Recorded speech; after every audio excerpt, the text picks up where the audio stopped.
The Green Knight. So you think going into this movie it's gonna be like a typical like knight story and stuff like that. You need action, high flying adventure. And when you sit down, it's like, oh, it's like a really like slow burn. The story keeps building up and building up and building up. So the story is that this knight, played by Dave Patel, has to fight this other knight called the Green Knight after like he challenges one of the knights to the duel in the beginning. And Dave Patel like chops the Green Knight's head off. He says, in 1 year, come find me so that we can complete like the transaction. So 1 year later, he goes on this quest and then like goes on this quest like to find like the Green Knight so that way he can complete the transaction of what happened before, like 1 year earlier. And this movie is shot very like fantastic. I love the shots in this movie. It's done fantastically. Don't go into this movie expecting like a lot of action, so that there's not a lot of action in this movie. It's very like I said, a slow burn and stuff like that. And the acting is done very well. And I really love the acting in this movie. It's a fantastic movie. The camera work in this movie is just phenomenal. I love the shots in the movie where they pan around and stuff like that. There's this one shot in like the forest where you think like the main character like died, just like because you see him tied up and stuff like that.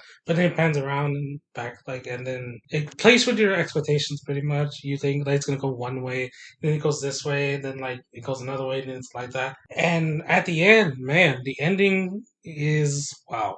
And it all ends like on a dad joke, basically. It ends on a dad joke, pretty much. So yeah, I definitely recommend this movie. It's really fantastic. The acting is great. The camera work is phenomenal. And in the end, I give this movie a 9 out of 10. That's Suicide Squad. I really enjoyed this movie. It's fantastic. My favorite characters in this movie were King Shark, Harley Quinn, Polka Dot Man, Bloodsport, not Peacemaker because, you know, like it's John Cena. I didn't really enjoy his acting in this movie. It was okay, like it's decent at best. Like his acting was okay.